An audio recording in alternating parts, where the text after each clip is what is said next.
श्री रामचन्द्र कृपालु भजुमन हरण भव भय दारुणं नवकञ्ज लोचन कञ्ज मुख कर कञ्ज पर कञ्जारुणं श्रीराम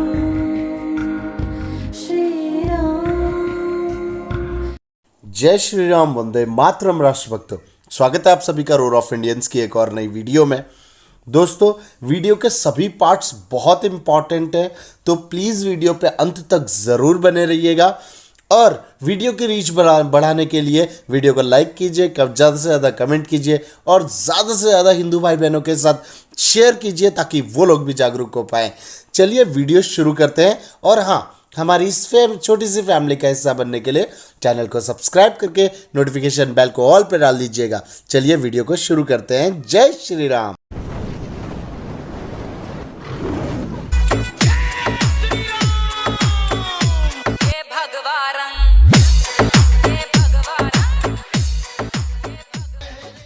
See,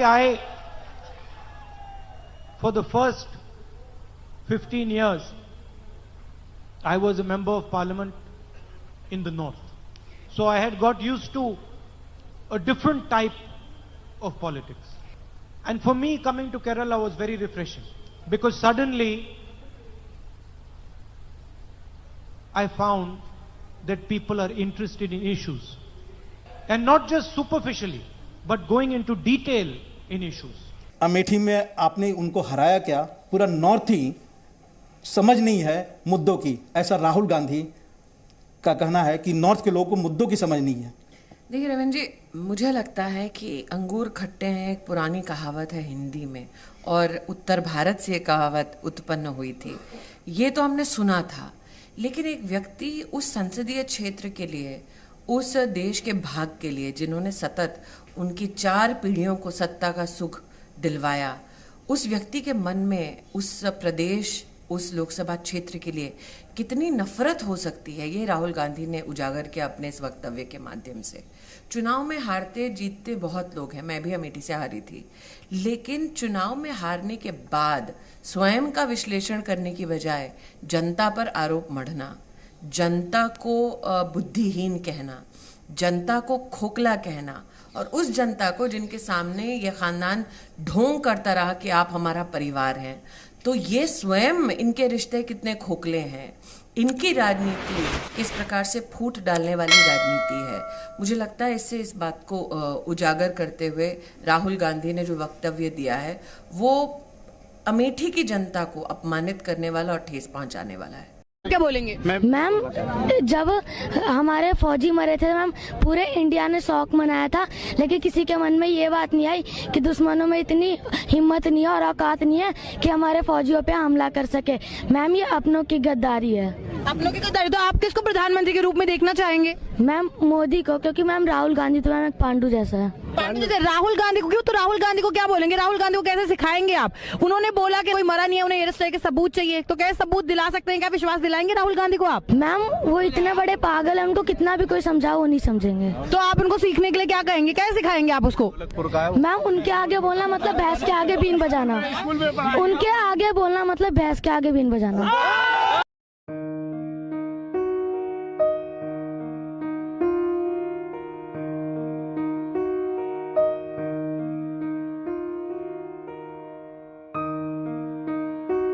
कभी गांधी परिवार का गढ़ कहे जाने वाले अमेठी को अब स्मृति ईरानी के संसदीय क्षेत्र के तौर पर जाना जाता है। 2019 के लोकसभा चुनाव के बाद स्मृति ईरानी ने कहा था कि वो अमेठी को रिमोट से नहीं चलाएंगी, बल्कि यहाँ अपना घर बनाकर रहेंगी। अब स्मृति ईरानी अपना वादा निभाने के लिए अमेठी के लोगों के बीच पहुँच रही है। वो अमेठी के गौरीगंज इलाके में घर बनाने के लिए जमीन की रजिस्ट्री करवाएंगी।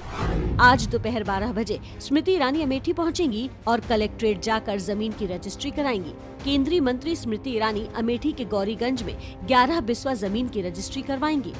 स्मृति ईरानी ने 2014 में भी अमेठी से राहुल गांधी को चुनौती दी थी, लेकिन चुनाव हारने के बावजूद वो अमेठी से अपना रिश्ता मजबूत करने में जुटी रही। 2019 में अमेठी के तिलोई इलाके के कार्यक्रम में स्मृति ने मंच से कहा था कि वो अमेठी में ही अपना घर बनाएंगी। उनका कहना था कि अब अमेठी का सांसद अपनों के साथ उनके बीच रहेगा। इसके बाद से ही घर के लिए जमीन की तलाश हो रही थी। कहते हैं कम है और मंदिरों से ज्यादा देवस्थान उनके पास है, क्या जरूरत पड़ गई उनको बनाने की? कभी नहीं पूछते आप उनसे कि आपकी संख्या इतनी और आपके धर्मस्थान इतने, हर मोहल्ले में 5-5 खड़े हैं, 7-7 जगह से लाउड स्पीकर से बोले जा रहे हैं, संख्या आपकी इतनी, क्या करोगे इतना करके? उनसे नहीं पूछते। यही तो कारण है कि 70 सालों में सनातन परंपरा खो गई और धीरे धीरे बाकी परंपराएं ऊपर आ गई, क्योंकि वो धर्म के प्रति आस्था रखते हैं, उन्हें पता है धर्म का प्रचार कहां से हो सकता है। और हम लिबरल बन गए, हम लोग बड़े ज्ञानी बन गए कि भैया भगवान तो हृदय में रहते हैं, दिल में रहते हैं, मंदिरों से क्या होगा? दिल में भगवान है, दिल में तो पैसा बस गया, कूड़े कचड़े बस गए, बस बोल देने से हो जाता है।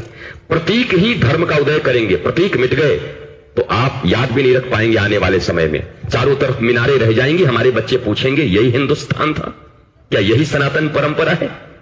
आज कृष्ण जन्मभूमि के लिए आंदोलन करना पड़ रहा है, ये शर्म की। तो पातंजलि में लिखा है कि अहिंसा का मतलब है आपके मन में अपने किसी के प्रति दुर्भावना नहीं होनी चाहिए, नफरत नहीं होनी चाहिए। लेकिन उसकी अगली लाइन में लिखा है, जो पढ़े लिखे लोग हैं उसको जाके चेक करें, अगर दुश्मन आपके सामने आ जाए तो एक ही वार में उसकी गर्दन धड़ से अलग कर दीजिएगा।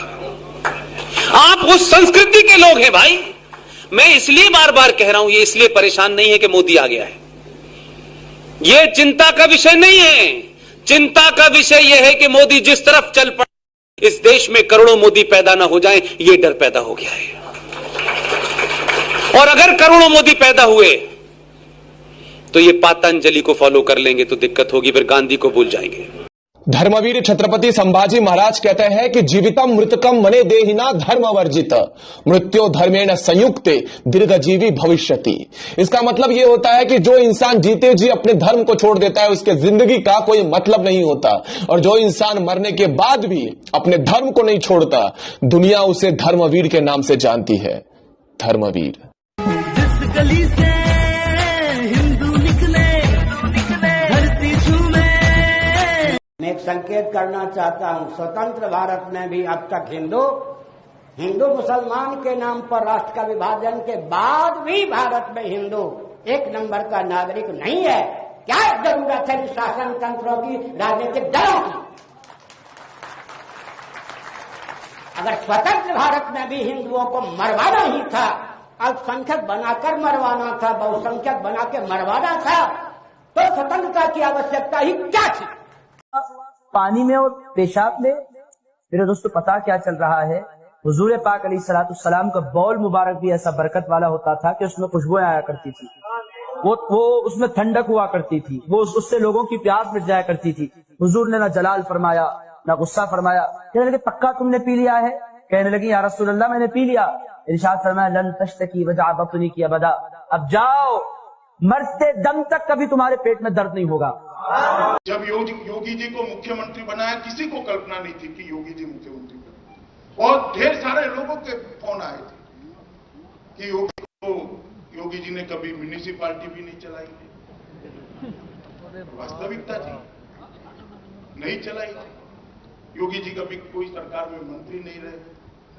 योगी जी सन्यासी, पीठाधीश, और इतने बड़े प्रदेश का आप उनको मुख्यमंत्री बना रहे हो, इतना बड़ा प्रशासनिक काम उनको दे रहे हो जिनके पास प्रशासनिक अनुभव शून्य के बराबर है।